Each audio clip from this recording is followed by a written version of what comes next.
할머니, 여긴 VIP 고객만 받습니다. 당장 나가주세요.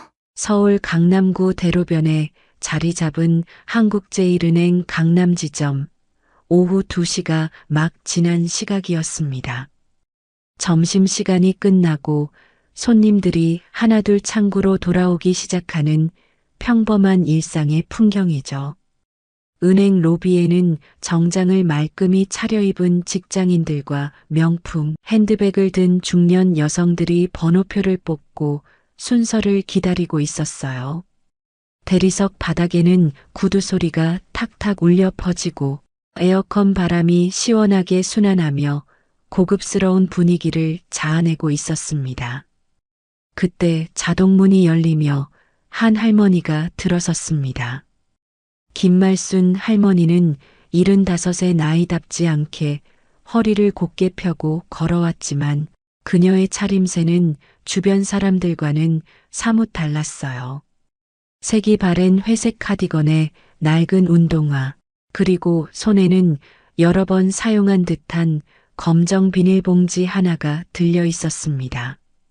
할머니의 얼굴은 세월의 흔적이 깊게 새겨져 있었지만 맑고 온화한 눈빛이 인상적이었죠.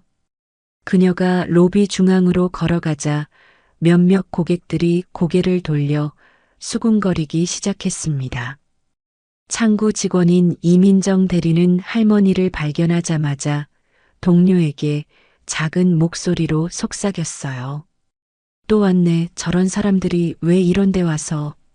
옆자리에 김태연 과장도 고개를 끄덕이며 시큰둥한 표정을 지었습니다. 이들에게 할머니 같은 손님은 달가운 존재가 아니었거든요. 정장을 갖춰 입지도 않고 명품 가방 대신 비닐봉지를 들고 오는 사람들은 보통 소액 거래를 하거나 복잡한 민원을 제기하는 경우가 많다고 여겨졌으니까요. 할머니는 번호표를 뽑고 조용히 플라스틱 의자에 앉았습니다. 검정 비닐봉지를 무릎 위에 올려놓고 차례를 기다리는 모습이 소박해 보였어요. 하지만 주변 시선들은 곱지 않았죠.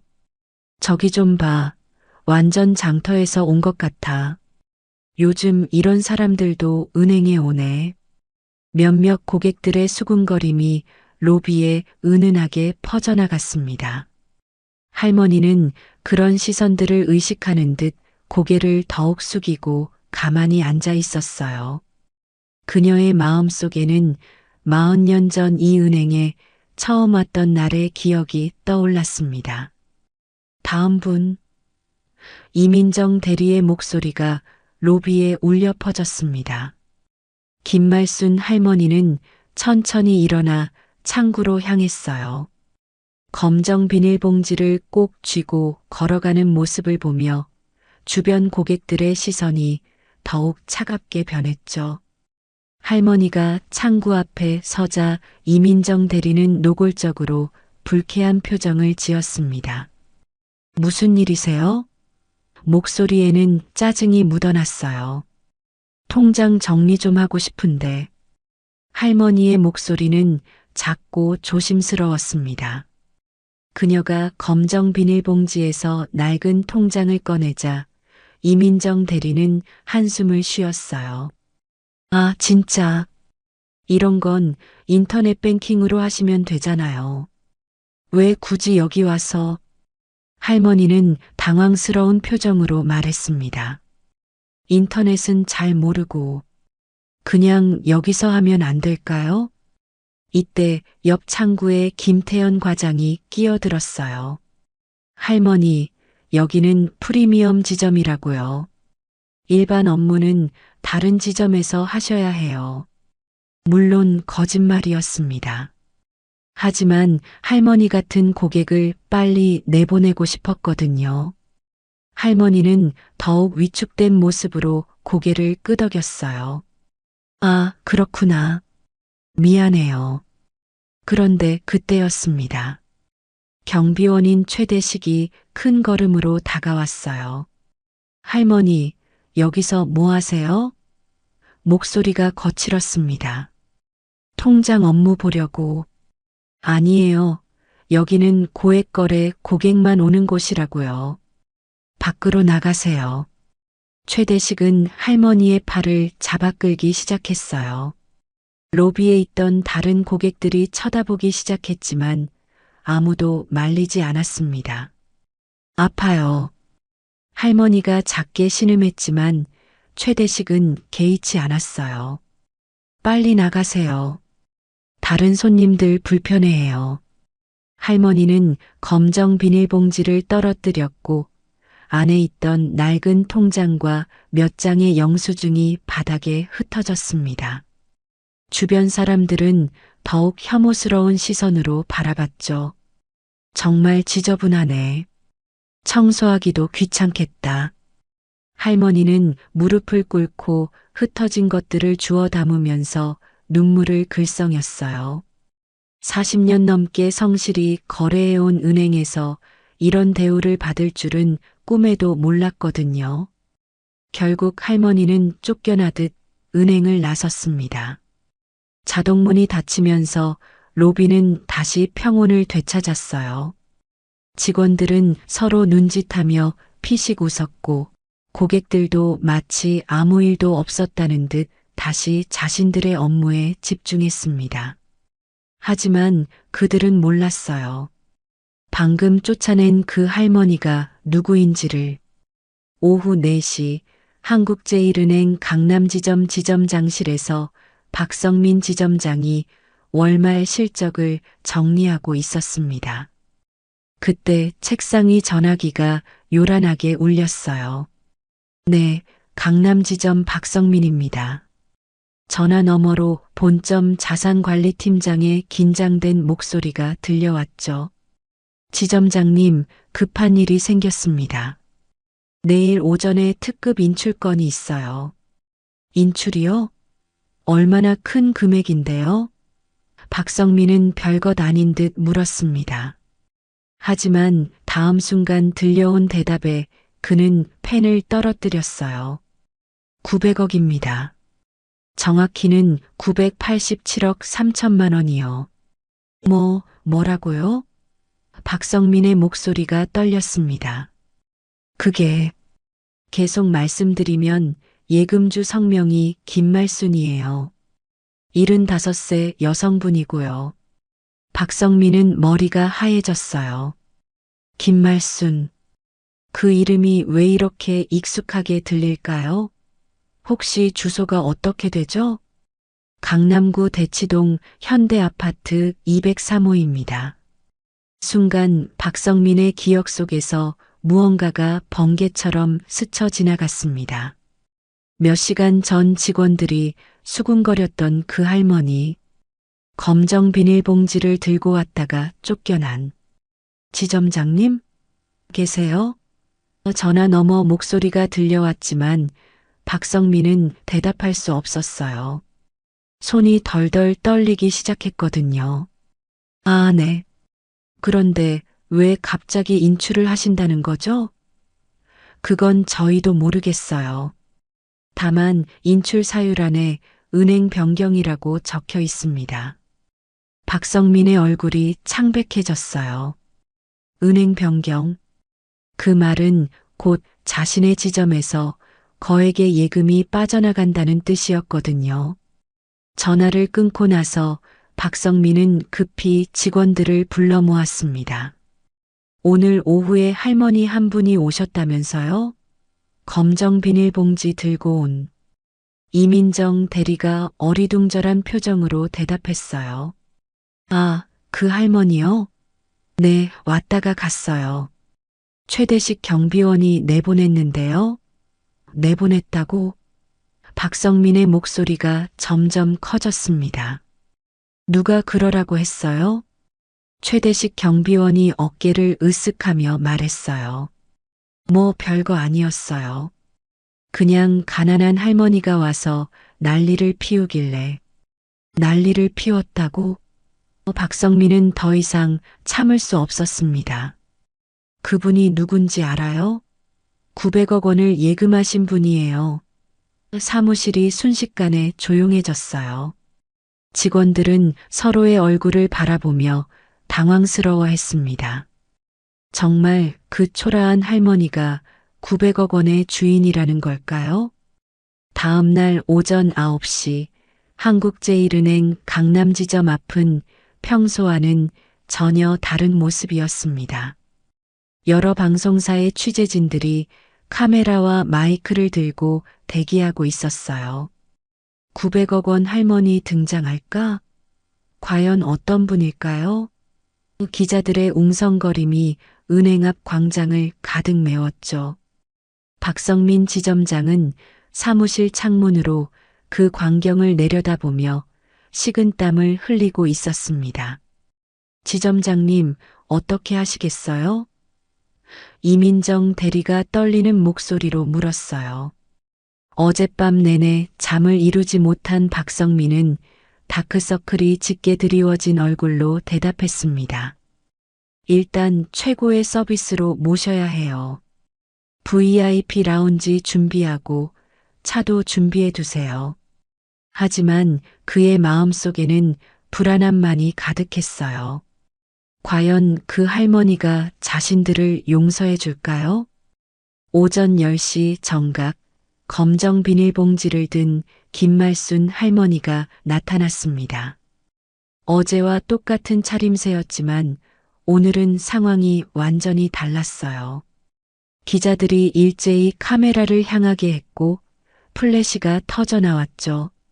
할머니, 정말 900억 원을 인출하러 오신 건가요? 어떤 기분이세요? 질문들이 쏟아졌지만 할머니는 조용히 미소만 지으며 은행으로 향했습니다. 자동문이 열리자 박성민 지점장이 직접 나와서 깊숙이 허리를 숙였어요. 어서 오십시오, 고객님. 정말 죄송합니다. 어제까지 할머니를 무시했던 직원들이 모두 줄을 서서 인사했습니다. 죄송합니다. 잘못했습니다. 하지만 할머니의 표정은 덤덤했어요. 인출하러 왔어요. 전액 다요. 고객님, 혹시 저희가 잘못한 게 있다면. 박성민이 말을 시작했지만 할머니는 고개를 저었습니다. 잘못한 거 없어요. 그냥 은행을 바꾸려고 해요. 그래도 저희 은행에서 오래 거래하셨는데 42년이었어요. 할머니의 목소리에는 깊은 아쉬움이 묻어났죠. 42년 동안 믿고 거래했는데 이제 그만해야겠어요. VIP 라운지로 안내받은 할머니 앞에 온갖 고급차와 과자가 준비되었어요. 하지만 할머니는 손도 대지 않았습니다. 빨리 처리해 주세요. 오늘 중으로 다른 은행에 옮겨야 하거든요. 직원들은 허겁지겁 서류를 준비했지만 워낙 큰 금액이다 보니 절차가 복잡했어요. 본점 승인도 받아야 하고 각종 확인 과정도 거쳐야 했거든요. 할머니는 그 모든 과정을 묵묵히 기다렸습니다. 오후 1시 복잡한 절차가 모두 끝나고 드디어 인출이 완료되었습니다. 987억 3천만 원이라는 천문학적인 숫자가 컴퓨터 화면에 표시되자 직원들은 입을 다물 수 없었어요. 정말로 그 검정 비닐봉지를 든 할머니가 이런 거액의 주인이었던 거죠. 박성민 지점장은 마지막 희망을 품고 말을 꺼냈습니다. 고객님, 정말 마음을 바꾸실 생각은 없으신가요? 저희가 앞으로 최선을 다해서. 하지만 김말순 할머니는 고개를 저었어요. 이미 늦었어요. 42년 동안 쌓아온 신뢰가 하루 만에 무너졌는걸요. 할머니의 눈에는 깊은 상처가 서려 있었습니다. 그녀가 입을 열기 시작했어요. 제가 이 은행에 처음 온 게 1981년이었어요. 그때 남편과 함께 작은 김밥 가게를 했거든요. 하루 벌어서 하루 먹고 살던 시절이었죠. 할머니의 회상이 이어졌습니다. 매일 새벽 4시에 일어나서 김밥을 싸고 저녁 늦게까지 장사를 했어요. 손님이 한 명도 없는 날에도 포기하지 않았죠. 그렇게 모은 돈을 조금씩 조금씩 이 은행에 넣었어요. 처음엔 10,000원, 20,000원씩. 직원들은 할머니의 이야기에 숨을 죽이고 들었습니다. 남편이 돌아가신 후에도 혼자서 안 해본 일이 없을 정도로 열심히 일했어요. 비가 와도 눈이 와도 매일 이 은행에 와서 돈을 넣었죠. 그런데 어제 할머니의 목소리가 떨렸어요. 42년 만에 처음으로 사람 취급을 받지 못했어요. 제가 입은 옷이 초라하다고 비닐봉지를 들고 왔다고 해서요. 이민정 대리는 고개를 푹 숙였습니다.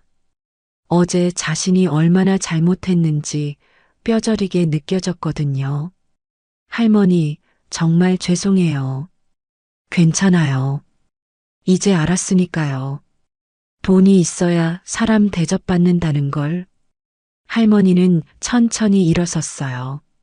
그런데 말이에요. 돈보다 더 중요한 게 있어요. 바로 사람을 대하는 마음이죠. 밖에서는 기자들이 여전히 대기하고 있었습니다. 할머니가 은행을 나서자 마이크들이 일제히 향했어요. 할머니, 정말 900억을 인출하셨나요? 왜 은행을 바꾸시는 거예요? 할머니는 잠시 걸음을 멈추고 카메라를 바라봤습니다. 돈이 많다고 해서 특별한 대우를 받아야 하는 건 아니에요. 돈이 적어도 사람은 똑같이 존중받아야 하거든요. 할머니의 말이 끝나자 기자들 사이에서 웅성거림이 일어났습니다. 그럼 어제 무슨 일이 있었던 건가요? 한 기자가 질문했어요. 김말순 할머니는 잠시 망설이다가 입을 열었습니다. 제가 어제 이 은행에 왔을 때 직원분들이 저를 쫓아내셨어요. 옷차림이 초라하다고 여기는 제가 올 곳이 아니라고 하면서요. 기자들의 눈빛이 날카로워졌죠. 구체적으로 어떤 일이 있었나요? 또 다른 기자가 마이크를 들이댔어요. 할머니는 차분하게 말을 이어갔습니다. 통장 정리를 하려고 했는데 직원분이 인터넷 뱅킹을 이용하라고 하시더라고요. 제가 모른다고 하니까 다른 지점에 가라고 하셨어요. 그리고 경비원분이 와서 제 팔을 잡아 끌면서 나가라고. 할머니의 목소리가 작아졌지만 마이크가 모든 말을 생생하게 전달했어요. 이때 은행 안에서 지켜보던 박성민 지점장과 직원들의 얼굴이 하얗게 질렸습니다. 할머니의 증언이 그대로 방송에 나간다면 은행의 이미지는 완전히 망가질 게 뻔했거든요. 지점장님, 어떻게 해요? 이민정 대리가 떨리는 목소리로 물었지만 박성민도 어쩔 줄 몰라 했어요. 할머니, 그럼 이번 인출은 일종의 항해 표시인 건가요? 기자의 질문에 할머니는 고개를 저었습니다. 항의가 아니에요. 그냥 실망한 거죠. 42년 동안 믿고 거래했던 곳에서 이런 대우를 받을 줄은 몰랐거든요. 할머니의 눈에 다시 눈물이 맺혔어요. 제가 돈이 많다는 걸 자랑하려고 이런 일을 하는 게 아니에요. 돈이 적어도 옷이 초라해도 똑같은 사람이라는 걸 말하고 싶었어요. 그때 한 젊은 여기자가 다가왔습니다. 할머니, 그 많은 돈을 어떻게 모으셨어요?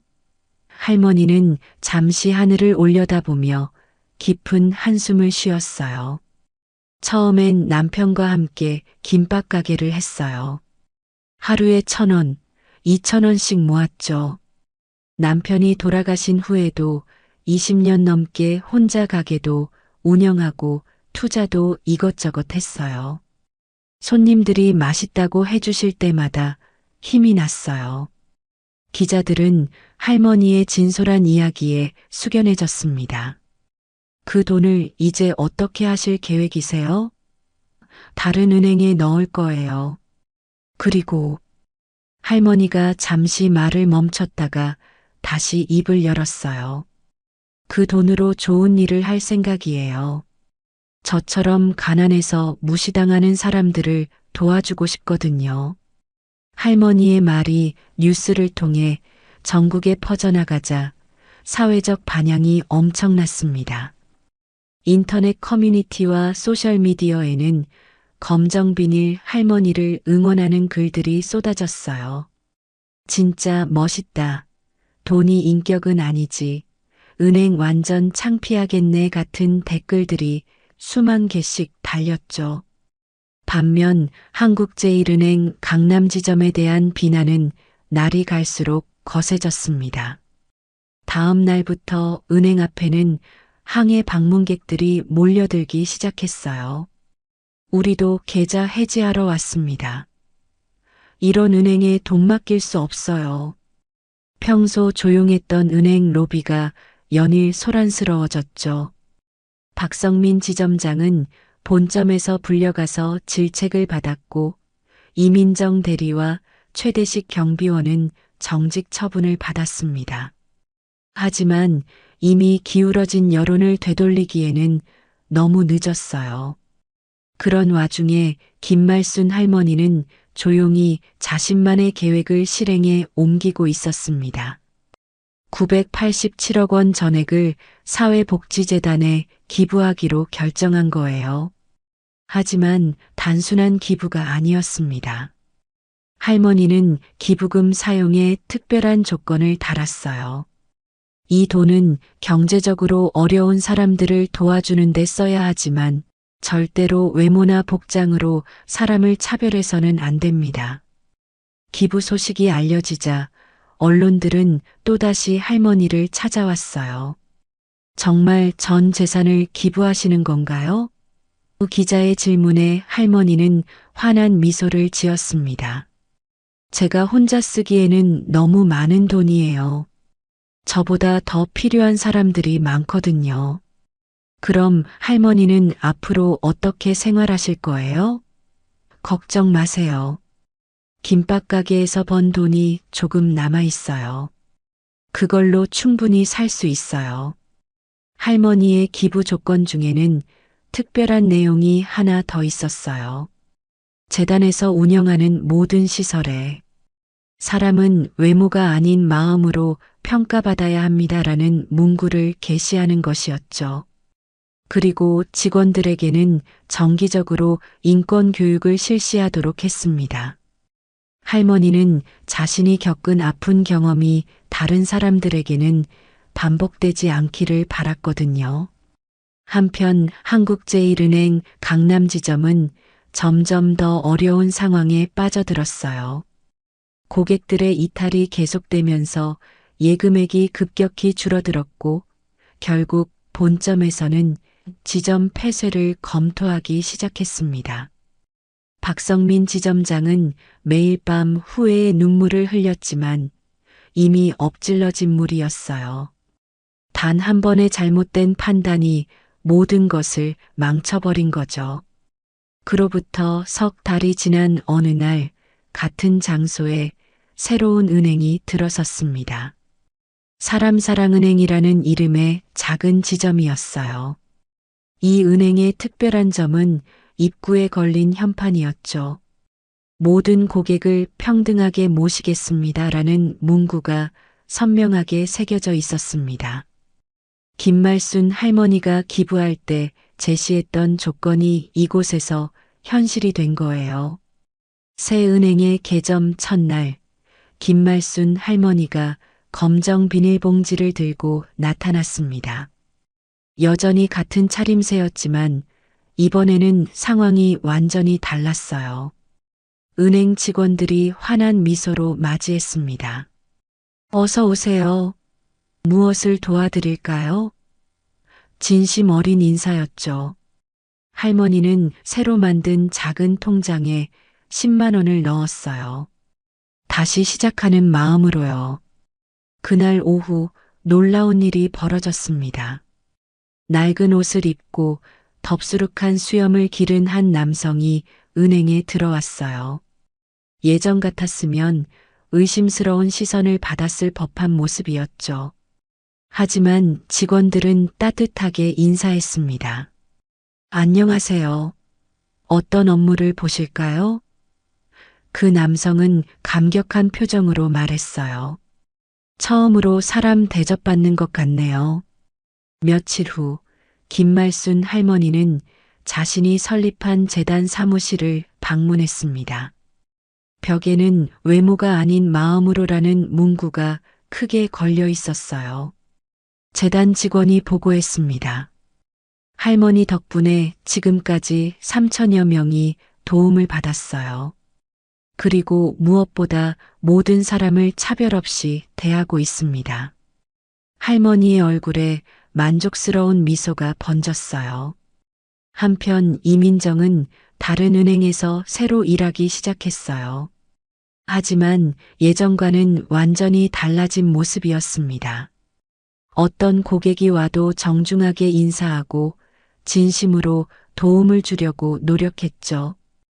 할머니가 저에게 준 교훈을 평생 잊지 않을 거예요. 그녀는 동료들에게 자주 말했습니다. 최대식 경비원도 마찬가지였어요. 새로운 직장에서 모든 방문객을 친절하게 맞이하며 과거의 잘못을 되풀이하지 않으려고 노력했습니다. 어느 날 저녁 김말순 할머니는 예전 김밥 가게 자리를 지나가다가 발걸음을 멈췄어요. 그곳에는 젊은 부부가 새로운 가게를 차리고 있었습니다. 힘내세요. 저도 여기서 40년 넘게 장사했거든요. 할머니의 격려에 젊은 부부는 고개를 숙여 인사했어요. 선배님처럼 성실하게 살겠습니다. 집으로 돌아가는 길 할머니는 하늘을 올려다보며 혼잣말을 했습니다. 여보, 우리가 모은 돈이 좋은 일에 쓰였어요. 이제 세상이 조금은 더 따뜻해질 것 같아요. 바람이 살짝 불어와 할머니의 머리카락을 부드럽게 스쳤어요. 마치 하늘에서 남편이 대답하는 것 같았죠. 진정한 부자는 돈이 많은 사람이 아니라 사람을 사랑할 줄 아는 사람이라는 걸 온 세상이 배운 하루였습니다.